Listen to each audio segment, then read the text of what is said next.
¿Cómo están, hermanos? Bendecidos. Amén, gloria a Dios.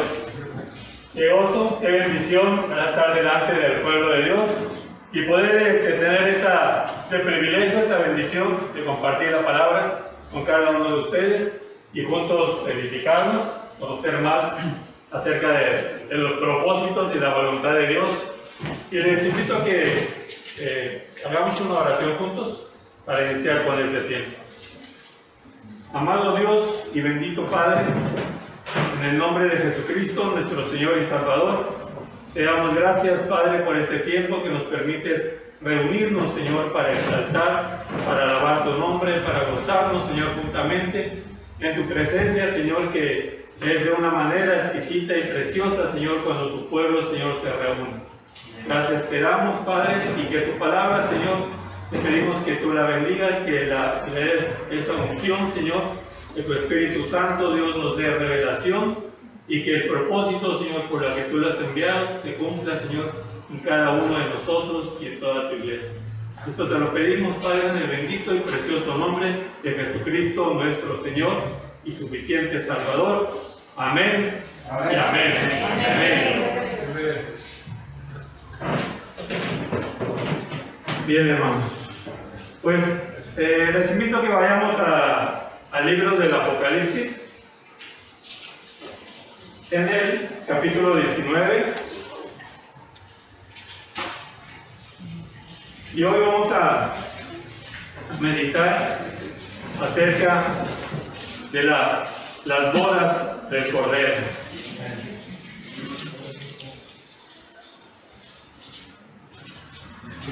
Hace un momento, ¿verdad?, nuestra hermana nos hablaba de esto, de las bodas del Cordero. Pues miren, el Señor, ¿verdad?, tiene un mensaje para su iglesia en esta tarde. Amén. Apocalipsis 19, y vamos a leer de los versículos 7 al 9, esos dos versículos. ¿Lo tienen, hermanos? Amén. Muy bien. Le voy a pedir que los leamos juntos. Perdón, son 3 versículos.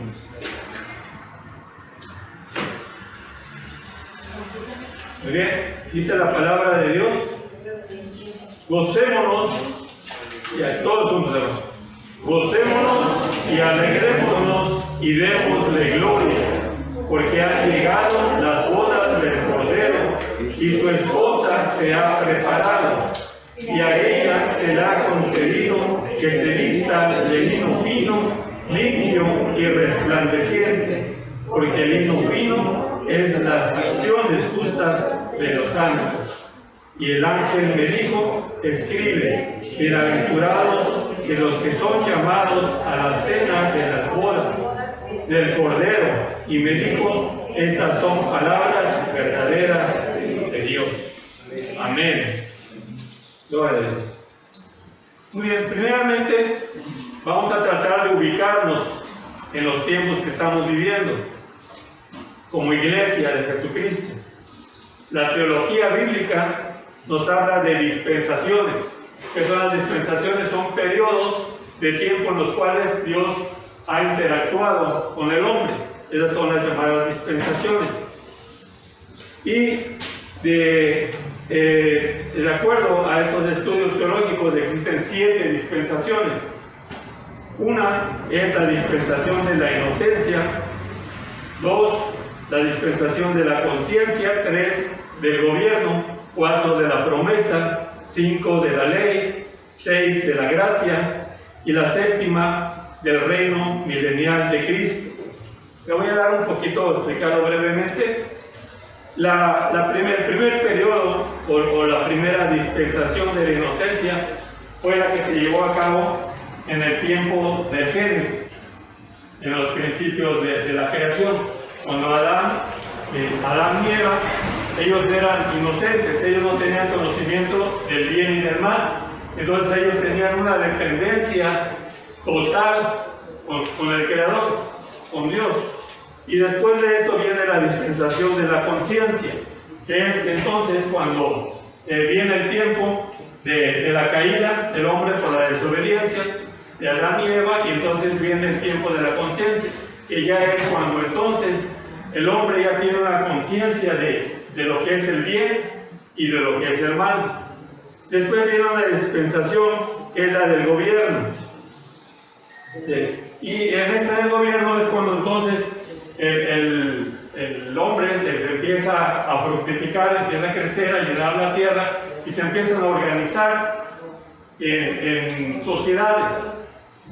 Y aquí es donde vemos, por ejemplo, una parte clave de esto es cuando el hombre o la sociedad se pusieron de acuerdo y empezaron a levantar una torre. ¿Recuerdan? La torre de Babel. Entonces la intención de ellos era hacer un edificio alto para llegar al cielo. Entonces Dios vio esto y no le agradó. Entonces, ¿qué fue lo que hizo? Envió confusión entre ellos y les dio diferentes lenguas para que no se entendieran. Entonces desistieron de su obra. Entonces ahí ellos empezaron a organizar de acuerdo a sus lenguas, y así como se fueron organizando entonces lo que son las naciones, las tribus y las lenguas. Entonces esa fue la dispensación del gobierno. Después vino la de la promesa, la dispensación de la promesa que le fue dada entonces a Abraham, el padre de la fe. Y en esta dispensación de la promesa entonces es cuando Dios decide tomar un pueblo, hacerse un pueblo para que por medio de este pueblo Él se pueda revelar, se pueda manifestar al hombre. Y entonces escoge y usa a Abraham para que por medio de él, entonces Él estableciera ese pueblo, un pueblo para Él, un pueblo escogido. Entonces es el tiempo de la dispensación de la promesa. Después viene la dispensación de la ley, donde Dios entonces a través de Moisés establece las leyes, que son la ley, la ordenanza para la conducta, y también establece los sacrificios, que son para el perdón de pecados. A través de los sacrificios que ellos hacían, a través de animales, entonces ellos eran redimidos de sus pecados. Que esto viene siendo ya un cuadro, ¿verdad?, de profético de nuestro Señor Jesucristo. ¿Ok? Entonces, estamos en la ley y luego el tiempo de la gracia, la dispensación de la gracia, que ahí es el tiempo donde ahora nos encontramos. Estamos en el tiempo de la gracia. ¿Qué es la gracia? Es cuando entonces viene el cumplimiento, ¿verdad?, de la promesa de Dios, y viene el cumplimiento de la ley, ¿verdad?, y de los sacrificios. Entonces es cuando viene el Señor Jesucristo y cumple Él la ley y los sacrificios. Y entonces ahora nosotros estamos en la gracia, y ahora nosotros tenemos ya acceso a la salvación por gracia, por creer en nuestro Señor Jesucristo, no por las obras, sino como un favor de Dios por medio de la fe en el sacrificio de nuestro Señor Jesucristo. Amén. Amén. Amén. Entonces es el tiempo en el que estamos ahora. ¿Y cuál es el tiempo entonces por venir? El último, que es el reino milenial de Cristo, que es entonces cuando Cristo va a regresar por su iglesia, y entonces va a establecer su reino aquí en la tierra por 1000 años. Y en esto también hay muchos acontecimientos durante este tiempo, que son el arrebatamiento, que son la gran tribulación,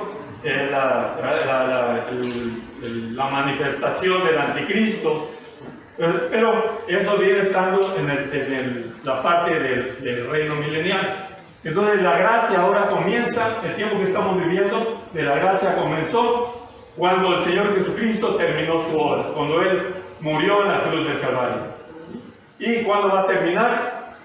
Cuando Cristo regrese por segunda vez a buscar a su iglesia, Amén. a su esposa. Amén. Entonces ese es el tiempo en el que ahora nos encontramos. Estamos en el tiempo de la dispensación de la gracia. ¿Sí? Entonces en ese tiempo el personaje principal es el Espíritu Santo.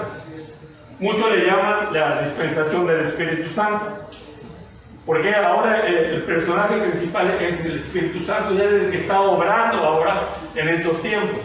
En los tiempos pasados Dios se manifestó a través del Padre, y Él se le reveló, ¿verdad?, a través del gran Yo Soy, Padre, y después se manifestó por un corto de tiempo, pero que fue definitivo, y el más importante, que fue a través del Hijo. y que fue un corto tiempo cuando el Señor Jesucristo vino y estuvo aquí en la tierra, 33 años, pero él prácticamente su ministerio fueron de 3 años.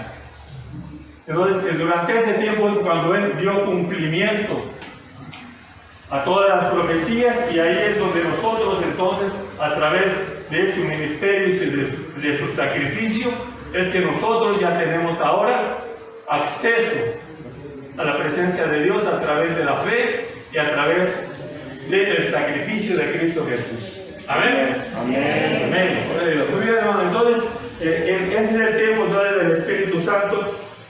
Es el tiempo entonces de la preparación de la iglesia como novia de Cristo para recibir al novio. Es aquí cuando entonces el Espíritu Santo está trabajando a través de la iglesia para hacer su obra. Es el Espíritu Santo el que está trabajando ahorita, el que está trayendo convicción a toda persona para arrepentimiento y para aceptar a Jesús como Señor y Salvador y ser añadido a la iglesia y formar parte entonces del cuerpo de Cristo, de la esposa del Cordero. Amén. Entonces, ese es el tiempo ahorita en el que estamos viviendo, y entonces estamos en el tiempo de preparación como esposa de Cristo, como esposa del Cordero. Entonces, existe la iglesia local, que es por la que Cristo va a venir, por su iglesia. Amén. Cristo va a venir por su iglesia. Amén. Ok, bueno, existen dos tipos de iglesia, la iglesia local y la iglesia universal. Por ejemplo, aquí nosotros somos una iglesia local, pero también existe la iglesia universal. Entonces, la iglesia local pues se conforma como nosotros ahora tenemos aquí, pero hay muchas iglesias locales en todo el mundo.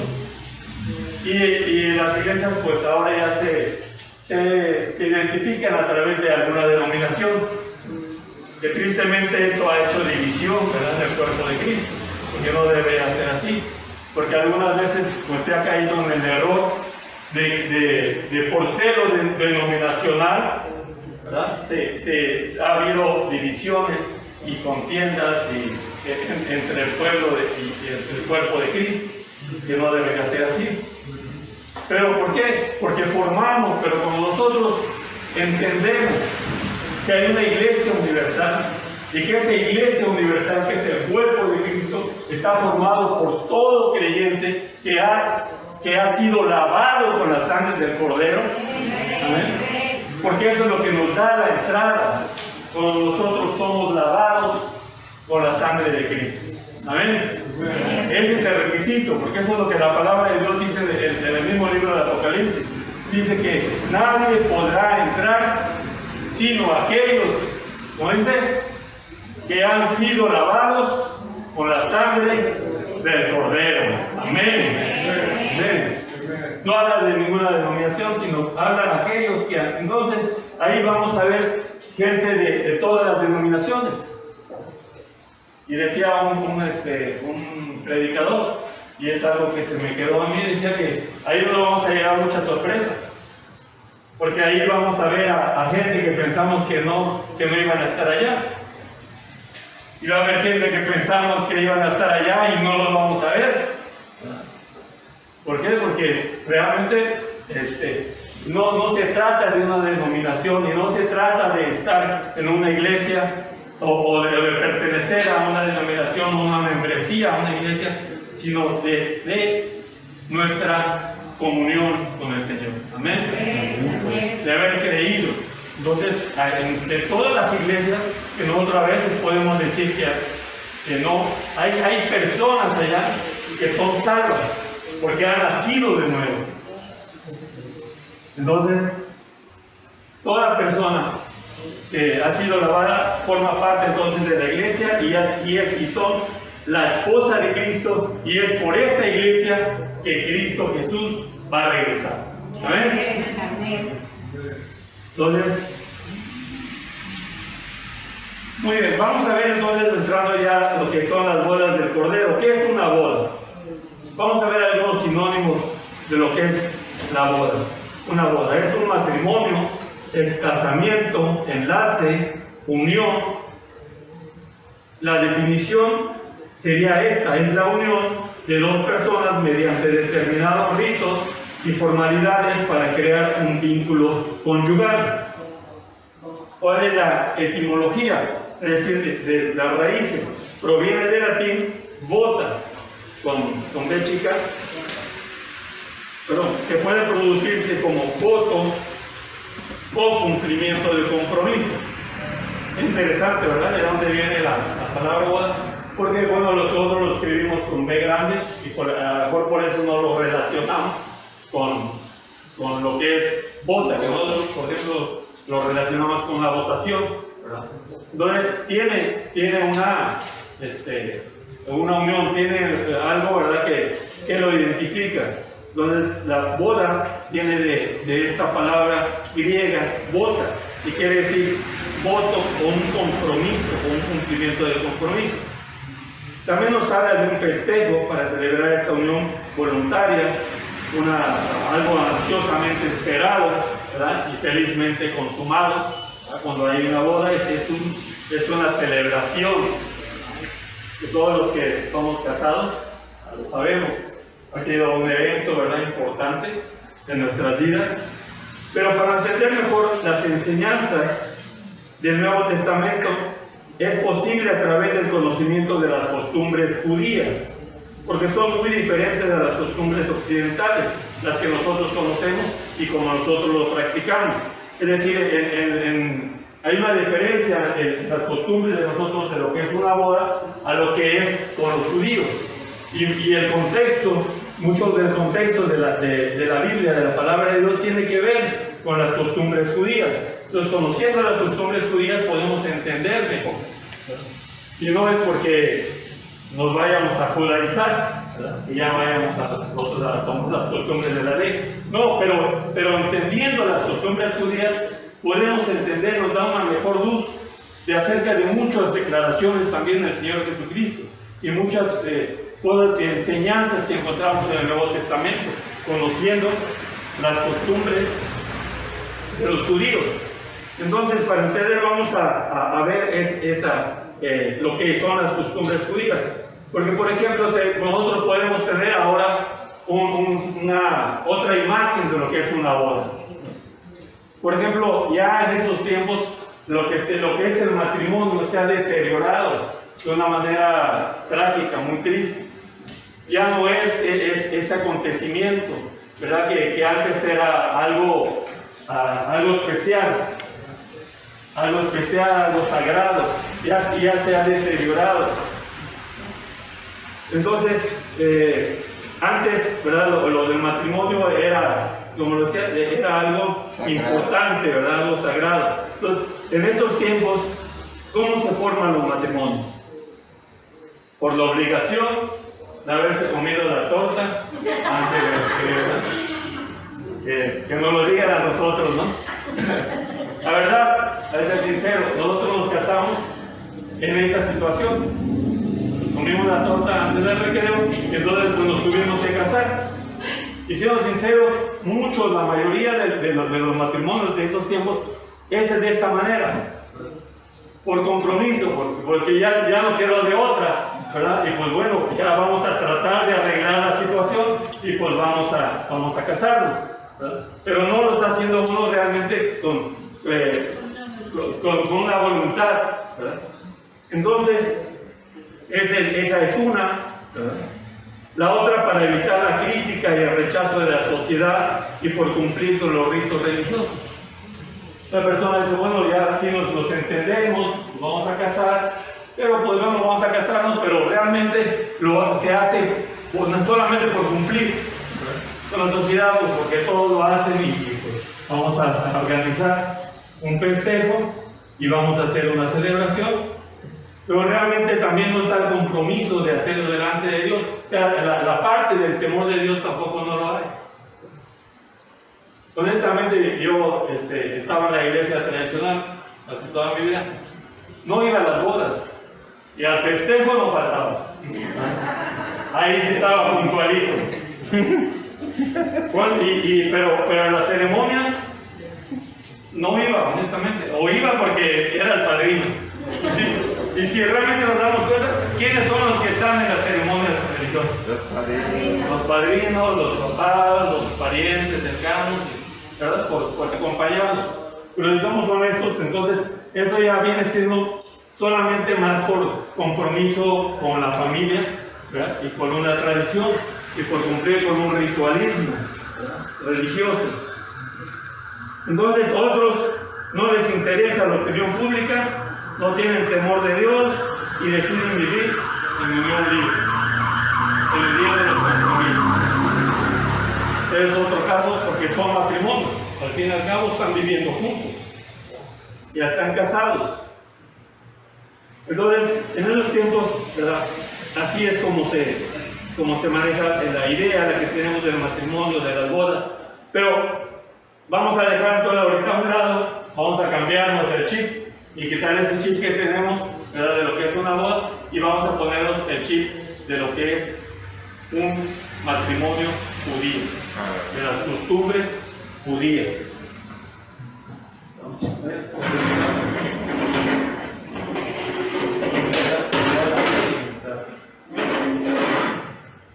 Ok.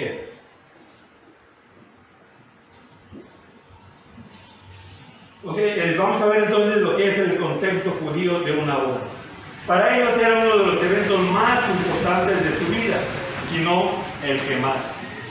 Y lo llaman una importancia vital en sus vidas, el matrimonio.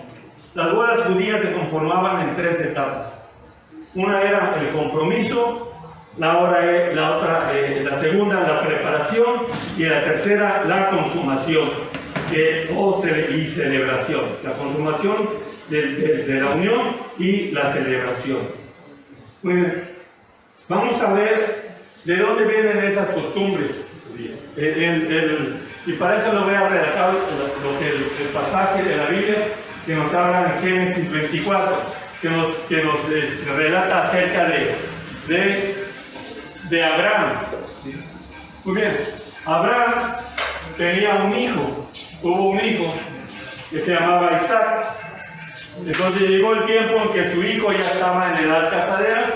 Entonces Abraham dijo, pues ya mi hijo necesita casarse, le voy a buscar una esposa. Pero recordemos que a Abraham Dios le dijo que saliera, ¿verdad?, le envió y le dijo, salte de tu tierra y de tu parentela y vete a la tierra de Canaán. Entonces él estaba en otra tierra donde no tenía familia y las costumbres de esos pueblos eran diferentes a las de Abraham. Entonces dijo, no voy a tomar por instrucción de Dios una esposa de esta nación. Entonces le encomendó a su siervo Eleazar y le dijo, a ti te voy a encargar que vayas a mi tierra, donde yo vivía, y vayas a mi parentela y elijas y consigas una esposa para mi hijo Isaac. Entonces dice Eleazar, pues era el siervo, obedece, pero él sabía que era una comisión difícil. Entonces dirige al pueblo y al llegar, él ora a Dios y le pide al Padre, le dice, Dios, sé propicio a mí y ayúdame para que yo pueda cumplir con esta tarea.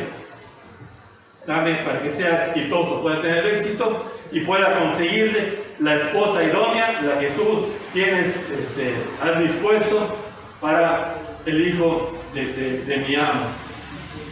Entonces él estaba orando, dice, y estaba ya cerca por entrar a las afueras de la ciudad y había un pozo, y ahí él se detuvo y hizo esta oración y dijo que la mujer, una doncella que venga y a la cual yo le pida agua para beber, es decir, pidió una señal, a la cual yo le pida para que me dé de beber y que después de darme de beber a mí, le dé de beber a mis camellos, entonces yo sabré que esta es la mujer que tú has elegido.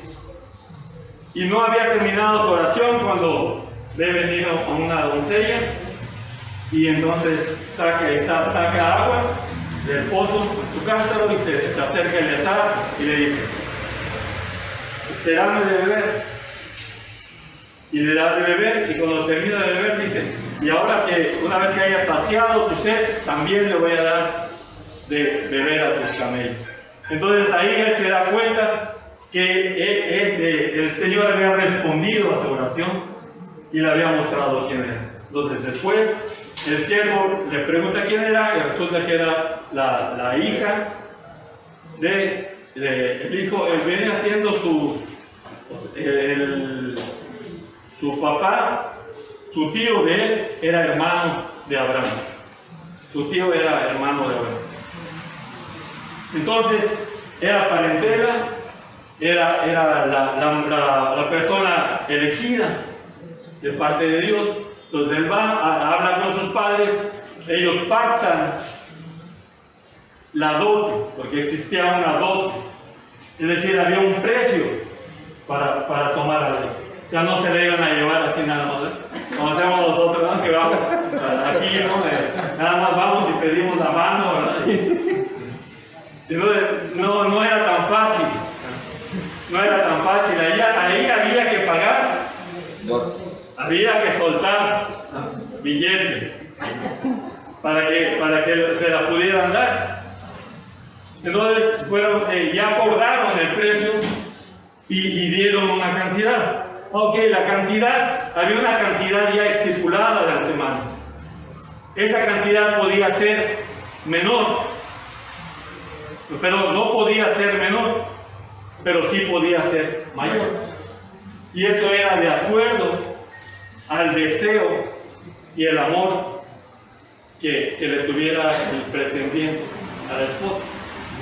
Entonces, en este caso, pues no la conocía aún pretendiente, pero entonces ellos acuerdan entonces cuál sería el pago, están de acuerdo, y entonces se la lleva y entonces se la presenta al hijo, ¿verdad? Se la lleva a su amo y él se la entrega a su hijo. Entonces, esta era, y de ahí es que se han tomado entonces ya las costumbres tuyas, y muchas de ellas nosotros también las hemos adquirido. Porque ¿cuál era esa parte también? Que esto todo viene siendo parte de lo que es el compromiso. Además de eso, también había una copa que tomaban, ¿verdad? Y después de haber acordado, pues celebraban y tomaban una copa para sellar ese pacto. Entonces el padre pacta el precio, lo sellan tomándose una copa de vino. Entonces, aquí es donde vemos la parte profética. Primero, el padre es el que escoge la esposa para su hijo. Para nosotros eso es, ¿verdad?, extraño, ¿verdad? O sea, por lo regular, pues yo soy el que me voy a casar y pues yo la voy a escoger, ¿no? Pero en las costumbres judías no es así. El padre es el que escogía la esposa para su hijo. Entonces, y esto es profético. Vamos a ver, hermanos, Juan 15:16.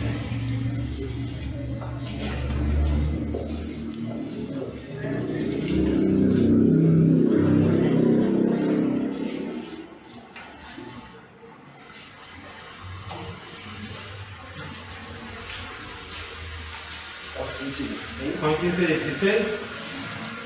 Y ok. Antes de que le demos lectura, vamos a también ponerlo en contexto. Aquí en este relato que vemos de Génesis 24, Abraham es figura del padre.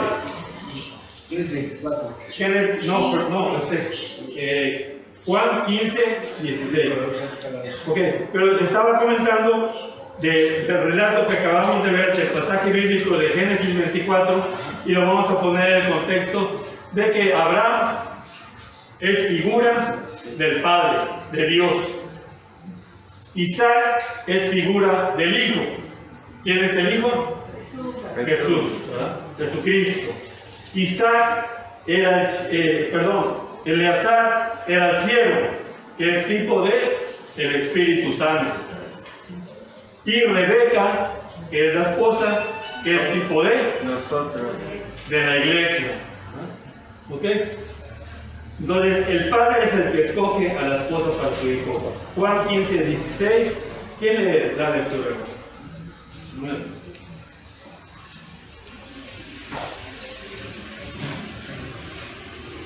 No me elegisteis vosotros a mí, sino que yo os elegí a vosotros.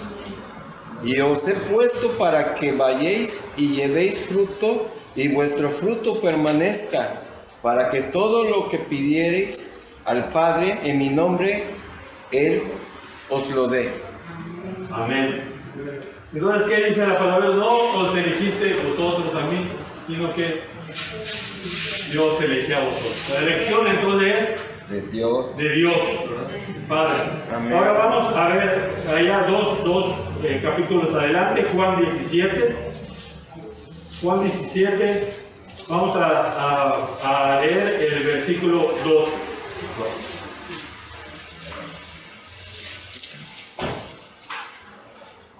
2. ¿Cómo le has dado potestad sobre toda carne? Perdón, Juan 17, 12. ¿12? Sí. Versículo 12. Cuando estaba con ellos en el mundo, yo los guardaba en tu nombre. A los que me diste, yo los guardé, y ninguno de ellos se perdió, sino el hijo de perdición, para que la escritura se cumpliese. Amén. Entonces, aquí es Jesús, ¿verdad?, que está orando al Padre. ¿Y qué le dice al Padre? Los que me diste. Los que me diste, es decir, que es el Padre, es el Padre que los elige. Y ellos son los que venían a Jesús. También en otro pasaje el Señor Jesucristo dijo que a nadie viene a mí si no le fue dado del Padre. El versículo 24 también, hermano. Ahí mismo, pero 24. 17. Padre, aquellos que me has dado, quiero que donde yo estoy, también ellos estén conmigo, para que vean mi gloria que me has dado, porque me has amado desde antes de la fundación del mundo. Amén. Entonces ahí confirmamos, ¿verdad?, que es el Padre el que elige. El que elige y el que se los ha encomendado entonces a Jesús. Entonces el Padre entonces es el que elige la esposa para su hijo. Él es el que hace la elección. El Padre es el que pacta el precio de la dote que ha de pagar por la doncella, con el padre de ella y con los hermanos, como lo hizo Abraham. El precio a pagar por la dote tenía que ser esa cantidad estipulada ya de antemano, pero no podía ser menor, pero sí mayor, de acuerdo, ¿verdad?, al deseo y al amor del pretendiente. Entonces, ¿qué precio fue estipulado para la esposa? ¿Cualquier precio? Un precio más valioso que cualquier cantidad de oro, de piedras preciosas, o de perlas, o de vestidos costosos. El precio que fue dado por nosotros, por la iglesia, no tiene valor. Fue un alto precio, que fue la sangre de Jesucristo. Amén. Que fue su misma vida. Entonces aquí vemos nosotros una historia de amor sublime. Porque cuando nosotros vemos, ¿verdad?, que las películas, ¿verdad?, que historia de amor, ¿verdad?, la historia de un amor, y los vas a recordar, no sé, alguna novela por ahí, o el Titanic, ¿verdad?, donde vemos esa historia de amor, pues en todo eso se queda corto. No es nada a comparación de la demostración de nuestro Señor Jesucristo por nosotros, por la iglesia. Amén.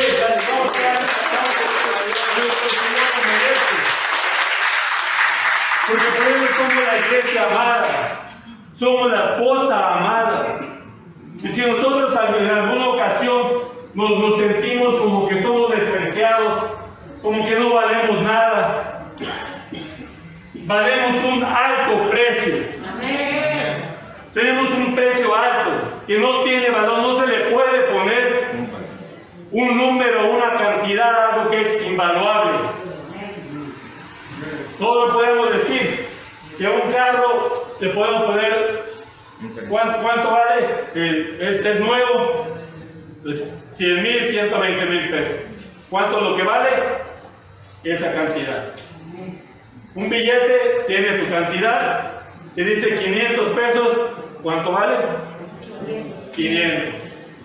Todo tiene un valor. Entonces, si nosotros fuimos pagados, nuestro precio por nosotros, el precio que se pagó por nosotros es invaluable, ¿cuánto valemos entonces? Mucho, ¿verdad? No hay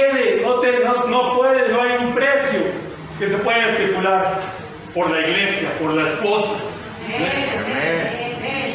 Ese precio es el amor de Cristo también. Ese es el amor de Cristo. Pero cuando nosotros pensemos y queramos, o el enemigo quiera poner dudas en nosotros, que Dios no nos ama, que Dios no se interesa por nosotros, porque el enemigo eso hace. Nos empieza a decir, a desanimar que no somos dignos, que no valemos nada. Y muchas veces porque nuestro valor, nosotros nos valoramos como lo hace aquí la sociedad, como el precio que le estipula el mundo a las personas. Tanto tienes, tanto vale. Y cuando llegan los momentos ahorita de crisis, por ejemplo como los que estamos pasando, ¿cuánta gente se desmoraliza y se suicida? Mucha. ¿Por qué? Porque su valor estaba en lo que tenía, en lo que era. Y ahora que ya perdió sus valores, que ahora perdió sus bienes, ahora siente entonces que ya no es nada. Pero nosotros podemos, cuando nos sintamos así, pues debemos de ver a la cruz del Calvario. Amén. Amén. Debemos de volver nuestra mirada a la cruz del Calvario y ver entonces el sacrificio de amor de nuestro Señor Jesucristo. Amén. Y ahí entonces podemos nosotros sentirnos amados. Sentirnos amados, aceptados. Y eso es lo que nos va a dar valor a nuestra vida. Y eso es lo que va a hacer que nosotros no nos andemos desperdiciando nuestra vida, desgastándonos en obtener bienes materiales o en disfrutes y placeres de la vida que solamente nos están deteriorando nuestra salud y desperdiciando nuestra vida en esas distracciones del mundo. Cuando nosotros sentimos, nos valoramos, porque valemos el alto precio del amor, del sacrificio de Cristo. Amén. Amén. Amén.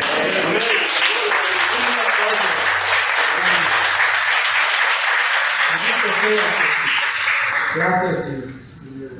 Ese es el pues podemos decir la síntesis de las bodas del Cordero. El amor de Cristo, el amor del Cordero por su esposa. Estuvo dispuesto, como veíamos ahorita en la canción, te amo más, nos amó más que a su vida. Nos amó más que a su vida y entonces estuvo dispuesto a darse a él mismo. Después de acordar el precio de la dote, entonces se tomaba, ¿verdad? Muy bien. Y también recordamos lo de la copa, se sellaba ese compromiso de pago con una copa. ¿Cuál fue esta copa? La copa del sacrificio de nuestro Señor Jesucristo. Aquí vemos entonces otro evento profético, dándole cumplimiento a Dios Jesús. Él tomó esa copa en la cual selló su compromiso de haber comprado y redimido a la iglesia, a la esposa. Y también fue el otro hecho profético en la última cena, donde la tomó esa copa con sus discípulos. Y ahí también selló entonces su compromiso con su iglesia de que él había de morir, iba a dar su vida por ellos y que también iba a volver por ellos. Amén. Porque eso también tenía ese propósito, la dote, de que el novio iba a dejar una garantía de que iba a regresar, porque no se casaban en ese momento. Hacían un compromiso de boda y después había un lapso de preparación donde el novio se iba a la casa del padre y entonces empezaba a preparar un lugar para recibir a la esposa, a su novia, donde se iba a hacer la celebración y donde iban a habitar juntos. Entonces, pero antes de esto, él se iba y entonces para que hubiera una garantía de que iba a regresar, entonces dejaba unas riquezas. Dejaba riquezas ahí. Entonces eso es lo que llamamos las arras. Son ese compromiso, esa garantía de que el novio iba a regresar y que no le iba a dejar, como decimos aquí, ¿no? Como novia de pueblo, vestida y alborotada. Porque se daba, ¿verdad? Se daba y después, como el novio no le gustaba la novia que le escogió su papá, porque él pues no la conocía, pero cuando empieza a saber y ve, no, como que se echa para atrás, ¿no? Y entonces ya no regresaba o ponía un pretexto o algo así, ¿no? para no casarse. Entonces dejaban una garantía y ya si el novio se echaba para atrás, pues venga tu reino, ¿no? Se quedaba con la riqueza, con el dinero. Entonces, por eso se hacía eso. Ahora, ¿cuáles son esas arras que habla la vida de la iglesia? El Espíritu Santo. Es la garantía que nos dejó nuestro Señor Jesucristo en la iglesia, que Él había de regresar por su iglesia. Y es el Espíritu Santo, estas arras las que ahora están haciendo la preparación de la iglesia. Ellos son el Espíritu Santo el que está dándole cumplimiento a esta obra de completar a la esposa del Cordero y prepararla. Porque es el Espíritu Santo el que nos enseña, es el Espíritu Santo que por la palabra nos va lavando, nos va purificando, nos va transformando, nos va haciendo a semejanza de Cristo.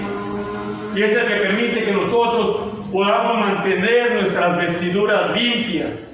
Amén. Amén. Entonces, esa es la obra del Espíritu Santo. Porque eso no va, Cristo no va a regresar hasta que su iglesia esté completa. Como dice la palabra de Dios en los últimos tiempos con el Señor Jesucristo. Había de venir, dijo, porque este evangelio se predicará en todas las naciones y después vendrá. Pues se tiene que predicar para que toda persona escuche del evangelio y tenga esa oportunidad. Y entonces aquellos que son los elegidos de Dios, entonces ellos sean añadidos a la iglesia. Amén. Al cuerpo de Cristo, a la esposa del Cordero. Amén. Amén. Entonces, esa es la obra del Espíritu Santo, de completar, así como también dice ahí, pone también el ejemplo de Noé, ¿verdad? Dice la palabra de Dios en Mateo 24, que habla de los tiempos finales, y habla que así como Noé era en el arca, y habla de eso que estaban comiendo y bebiendo. Pero también habla de que en los tiempos de Noé, cuando ya se acercaba el diluvio, las puertas del arca no se cerraron hasta que todos los elegidos estaban dentro del arca. Cuando ya todos los animalitos por pareja entraron al arca, cuando ya todos Noé, su esposa, sus hijos y sus nueras ya estaban dentro del arca, entonces fue cuando se cerró. Entonces, de igual manera, hasta que la iglesia no se complete, es cuando entonces Cristo va a venir por su iglesia. Entonces, estamos en ese tiempo entonces de la preparación. El padre es el que determina cuándo los preparativos y el esposo están listos para celebrar las bodas. El esposo entonces hacía los arreglos para la cámara nupcial, todo lo necesario para la celebración, el vestido que que iba a vestir la novia, los invitados, la morada donde habían de habitar por siempre. Y este tiempo en la tradición judía le llevaba alrededor de un año aproximadamente. ¿Quiénes han tenido aquí alguna preparación de bodas? Y les llevó un tiempo, ¿verdad? Son pocos, ¿verdad? Creo que la preparación de mi boda llevó como una semana. Porque fue algo rápido, ¿no? Hacía express. Pero cuando se ha planeado una boda, por lo regular a veces lleva más o menos, ¿no? Como un año. Como un año, y durante ese tiempo yo lo vi con mi hijo. Ellos programaron su boda un año y yo dije mucho tiempo, pero no, ya fui viendo que no era tanto, porque sí hay muchos aspectos que se tienen que tomar en cuenta. Primero que el novio tiene que tener dónde va a poner, ¿no? Porque si no ya luego andan viendo pues, a la casa del papá, a la casa de la mamá, o a dónde la meto, dicen ahora, a dónde me la llevo, sí, porque no hubo una preparación. Entonces, y así, y debe ser de esa manera. Tiene que haber una preparación previa. Por eso el Señor Jesucristo dijo: he aquí, yo voy al Padre, yo voy y voy a preparar morada para ustedes. Para que entonces cuando yo regrese, los voy a llevar para que donde yo esté, ustedes también estén. Amén. Entonces, eso fue lo que Cristo hizo. El Señor Jesucristo vino, cumplió con la etapa del compromiso, dejó las arras, la garantía del Espíritu Santo, y entonces Él está ahora preparando un lugar, una morada para nosotros. Amén. Gloria a Dios.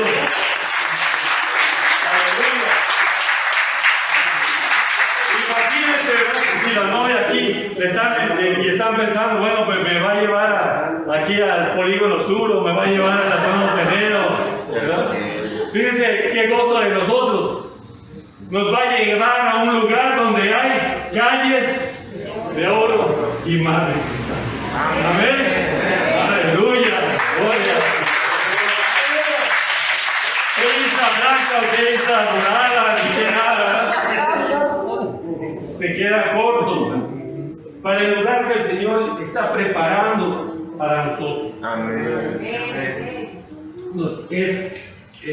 Es hermoso, ¿verdad? Lo que el Señor está haciendo, está preparando todos los arreglos. ¿Y quién determina? El Padre es el que determinaba el tiempo. Cuando ya Él veía que su hijo ya estaba preparado, que ya podía ser responsable de tener una esposa y de ser un buen padre con los hijos, entonces decía, bueno, ya mi hijo ya está mostrando madurez, creo que ya está preparado, porque durante ese tiempo eso estaba haciendo. El padre le estaba dando instrucciones, le estaba enseñando a su hijo cómo ser un buen esposo, cómo ser un buen padre, cómo las responsabilidades que él iba a tener para asumir esa función de esposo, de padre. Entonces, todo esto era importante, llevaba un tiempo. Cuando ya el padre terminaba, entonces ya fijaban el día y la hora. Por eso el Señor Jesucristo dijo: porque el día y la hora nadie la sabe, sino ni aún los ángeles que están en el cielo. sino solo mi Padre. Sino solo mi Padre. Porque es el Padre el que va a determinar el tiempo cuando Cristo venga. Y también como en esos tiempos, porque a veces a mí, cuando yo escuché esto, como que decía, bueno, pero ¿cómo Jesús, siendo Dios, no va a saberlo? Pero ahí no dice que no lo sabía, dice que ni aún los ángeles. Está hablando desde los hombres hasta los ángeles. Pero el Hijo sí, porque al Hijo todo le ha sido dado. Y Jesús es Dios. ¿Amén? Y Él es omnisciente. Él todo lo sabe. Pero ¿qué es lo que pasaba? Que en la tradición judía también, obviamente, ya el hijo ya también ya sabía cuando veía que ya su padre se estaba agradando, que ya veía que ya tenía la madurez y ya veía el beneplácito de su padre, ¿no? Entonces ya él ya sabía que ya estaba preparado, que entonces el tiempo de su boda ya estaba cerca. Pero por respeto al padre, él no lo podía decir. Tenía que ser el padre, él es el que le tenía ese derecho para establecer la fecha, el día y la hora en que se debía de celebrar las bodas de su hijo. Entonces, ¿cuánto tiempo ha pasado ahora de la preparación de la iglesia? Poco más de 2000 años. Y pues yo creo, y el Señor nos está confirmando a través de su siervo, el pastor, y como dice la palabra de Dios, porque le preguntaban los tiempos, le decía, bueno, pues quieren saber los tiempos, así como ven que salen y ven las nubes, y ya están negras, y saben que va a llover, así, con las señales. ¿Estamos viendo señales? Sí, ¿verdad? ¿Sí o no, hermano? Sí. Nos estamos viendo, ¿verdad? Las señales se están cumpliendo. Estamos viendo terremotos, estamos viendo guerras, estamos viendo pestes, estamos viendo persecución de la iglesia. Y ese es el principio. Ya está manifestado. Pero eso va a ir creciendo, va a ir en aumento. Entonces ya estas señales ya empezamos a ver que las nubes ya se empiezan a poner negras, ¿no? Entonces así de esa manera. Entonces, así también nosotros podemos saber que el tiempo de los últimos tiempos ya viene. Que la noche, como dijo el Señor Jesucristo, ya viene. Pero después de la noche, ¿qué viene? El amanecer. Amén. Después viene la luz. Pero primero tiene que haber la noche, tenemos que pasar por la noche, pero después va a venir la luz. Entonces después, entonces es cuando Cristo va a venir. Si queremos que Cristo venga primero, vamos a tener que pasar por la noche. Y tenemos que estar preparados. ¿Por qué? Porque en la noche es cuando nos da sueño. Y en la noche donde nos da miedo, donde nos atemorizamos. Entonces los tiempos que estamos viviendo son tiempos de tinieblas, son tiempos de maldad, son tiempos de perversión, que es lo que estamos viviendo ahora. Estamos viviendo en un mundo corrupto, en tinieblas. Pero todo eso tiene que pasar para que después venga el amanecer. Y ahorita es el tiempo entonces de preparación de la iglesia para que entonces Cristo venga por su iglesia y nos va a rescatar. Amén. Amén. Entonces el tiempo es un tiempo de tribulación, pero va a ser un tiempo corto. Pero ¿qué es lo que nosotros nos va a alentar? El saber que el esposo, que nuestro esposo está preparando una morada eterna para nosotros. Amén. Él está preparando ese lugar.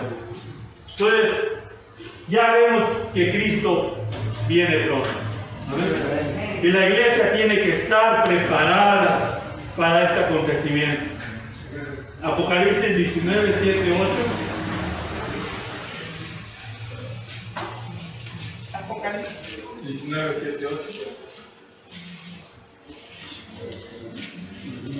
le voy a dar lectura. Dice: gocémonos y alegrémonos y demos de gloria, porque han llegado las bodas del Cordero y su esposa se ha preparado, y a ella se le ha concedido que vista de lino fino, limpio y resplandeciente. Este lino fino son las acciones justas de los santos. Entonces se ha preparado y se le ha concedido. ¿Qué quiere decir concedido? Que se le ha proporcionado, le ha sido dado un vestido. Se le dio el vestido, y con ese vestido que le fue dado, con ese vestido es con el que se tiene que presentar, y no con otro. Que digan: no, es que a mí no me gusta el lino, no, mejor me voy a ir de lana, me voy a ir de no, otra.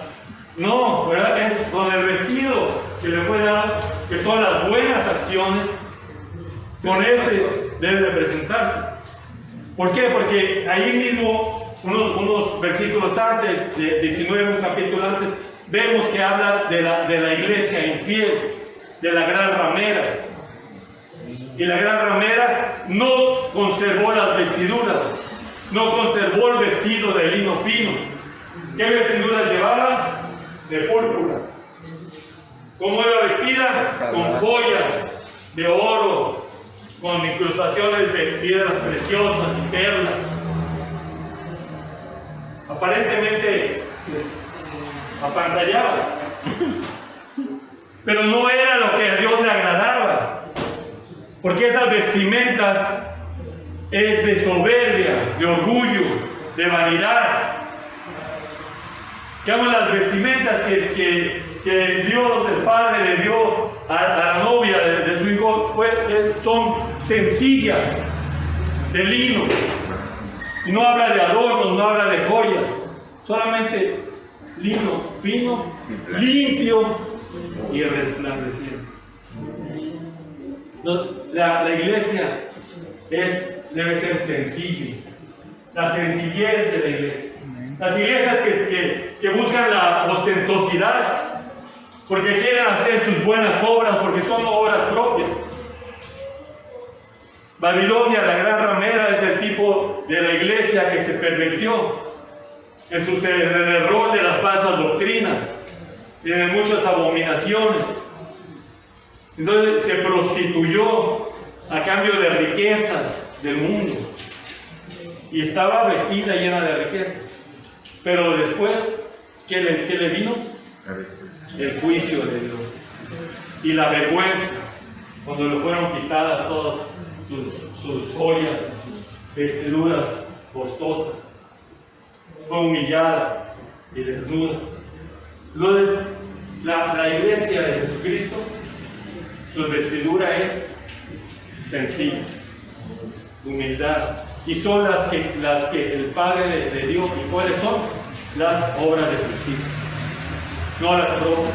Porque la iglesia puede hacer, en el caso de la gran ramera, que es Babilonia, y que es también tipo de la iglesia tradicional, pueden hacer muchas obras, pueden tener muchas obras de caridad, y en todo el mundo tienen para ayudar a los pobres, pero pero eso no es lo que Dios le pidió. O sea, eso para el hombre sí puede parecer algo sublime, pero Dios no ve lo que ve el hombre, no ve las apariencias. Lo que Dios ve es el corazón, las intenciones.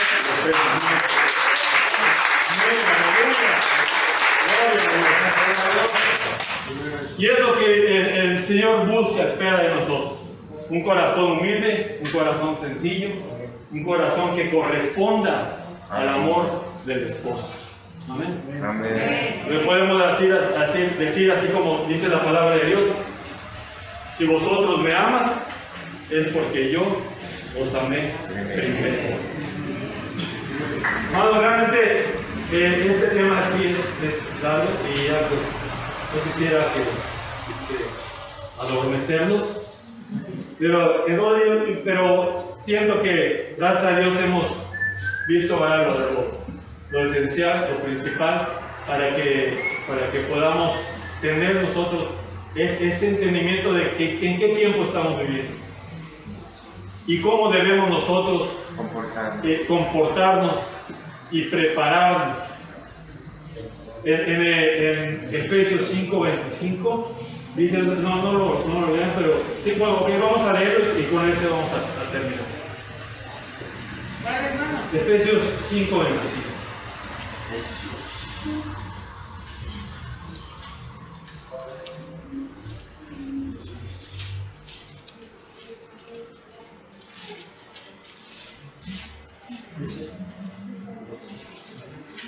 Efesios 5:25, que habla acerca de los deberes de las esposas, los maridos.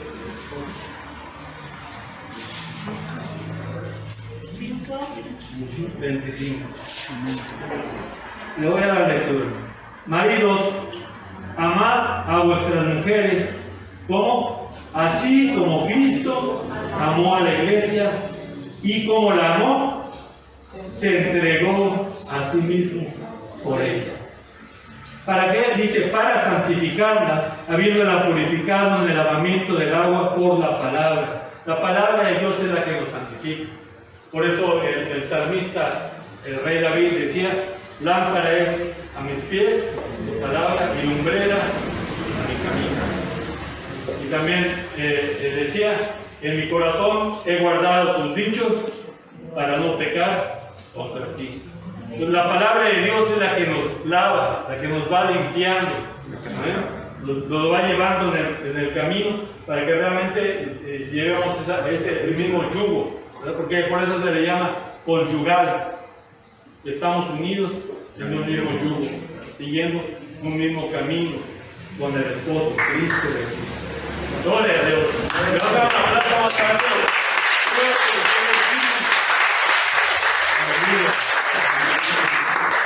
Muy bien, continuamos, dice, a fin de presentarse a sí mismo como una iglesia gloriosa, que no tiene mancha, ni arruga, ni cosa semejante, sino que fuese santa y sin manchas.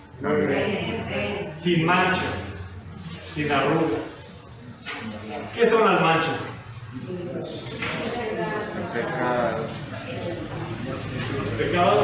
Los pecados, ¿estamos de acuerdo? Los pecados. Cuando nosotros tenemos una bata blanca bonita y le echamos el taco y le cae la salsita, ¿cómo se ve? Mientras más blanca esté, aunque sea pequeñita la mancha, se va a ver, se va a notar más. Y las vestiduras que nos han sido dadas han sido limpias y resplandecientes. Entonces tenemos que cuidarlas de esas pequeñas manchitas. La palabra de Dios dice en Proverbios que una mosca echa a perder el perfume del perfumista. Ellos hacían unas tinajas grandes de perfume. Con una mosquita se echó a perder todo. Entonces tenemos que cuidar. También le digo a sus discípulos, ¿verdad? Un poco de levadura, leuda todo. Entonces debemos de guardar de nuestras vestiduras. Esas vestiduras no son nuestras, no son obras de justicias propias. Porque la palabra nos dice que no por obras para que nadie se gloríe. No podemos nosotros decir, nosotros podemos decir entonces por mis obras es la salvación, pero aún después de la salvación también no vamos a poder decir por nuestras propias obras, no, todo es del Señor. Amén. Y la palabra de Dios también dice que somos hechura suya y que Él nos ha puesto para buenas obras, las cuales Él preparó de antemano. Todas las buenas obras no son de nosotros, son de Él. El Señor Jesucristo dijo, porque lo que yo hago, no lo hago por mí mismo, sino donde trabaja mi Padre, ahí trabajo yo. Él mismo no hacía las cosas que Él quería. Yo no hago por mi propia cuenta, sino donde trabaja el Señor, mi Padre, ahí yo trabajo. Entonces, nosotros podemos hacer muchas obras propias, pero no se trata de eso, se trata de hacer las obras de justicia que el Señor nos dice que hagamos. Amén. Las que Él nos va demandando a cada uno de nosotros. Pues hermanos, esta es la sin mancha, sin arruga. Sin arruga es la displicencia, cuando hay un desinterés. Cuando nosotros vamos a alguna cita importante o alguien recibimos nosotros que seamos gerentes y tenemos una cita con alguna persona y que llegue con sus ropas todas arrugadas. ¿Qué demuestra eso? Un desinterés, que no le interesa, que no le da importancia a ese trabajo. Le da igual si se lo dan o no se lo dan. Que no quiere causar una buena impresión. No quiere agradar a la persona con la que está entrevistándose, encontrándose. Entonces, las arrugas, sin arrugas quiere decir que los preparamos. Que desde un día antes decimos, tengo una cita mañana y voy a encontrarme con esa persona importante, entonces tengo que ir bien presentado y voy a ir planchadito. Amén. Amén. Entonces, no, pues, y las arrugas es cuando entonces se hizo rápido, ya viene mi señor y mi vestido, ¿dónde quedó? Y ahí estaba tirado su vestido y todo lo agarre, todo arrugado, pues ya no le dio tiempo de plancharlo. ¿Por qué? Porque estaba distraído en otra cosa. Entonces no debemos de estar distraídos en las cosas del mundo. Amén. Debemos de estar preparados, listos, nuestras vestiduras blancas, resplandecientes, sin arrugas. Amén. Amén. Para que cuando nuestro Señor venga, como dice la palabra de Dios, ¿verdad? El espíritu y la esposa dicen, amén. Ven, Señor. Amén. Amén. Aleluya.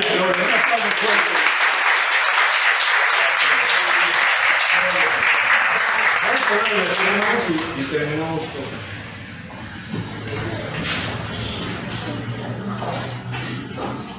Y después de esta oración, hermanos, estamos despedidos. Amado Dios y bendito Padre, gracias te damos. Gracias Padre, gracias Espíritu Santo, porque eres tú, Señor, el que nos das la convicción, eres tú el que nos das revelación de tu palabra. Y tu palabra, Señor, con ese propósito de limpiarnos, de guiarnos, de motivarnos al hacer así como el querer. Porque Dios, tú conoces nuestros corazones y tú conoces el motivo, Señor, de nuestros corazones. Y queremos, Señor, amarte como tú nos amas. Amén. Señor Jesús, te amamos. Te amamos, y si no te amamos como te deberíamos de amar, porque debemos ser sinceros, que a veces no te amamos como te debemos de amar. Pero gracias porque tú nos has amado primero, y el meditar y que tu Espíritu nos revele a nuestro espíritu ese gran amor que tú tienes por nosotros, por la iglesia, para que podamos entonces nosotros corresponder a ese amor tan grande y tan sublime. Y cuando estemos tristes y cuando nos sintamos desamparados, cuando nos sintamos desanimados, podamos ver al Cordero, nuestro esposo, inmolado en su sangre, en su propia sangre. Y todo esto por amor a ti y por amor a mí. Gracias, Jesús, porque nos amas y vienes pronto por nosotros. Amén. Y te esperamos con nuestras vestiduras, y te esperamos con amor, y te esperamos con ansia. Pon este deseo en nuestros corazones de que ese encuentro sea glorioso y sublime.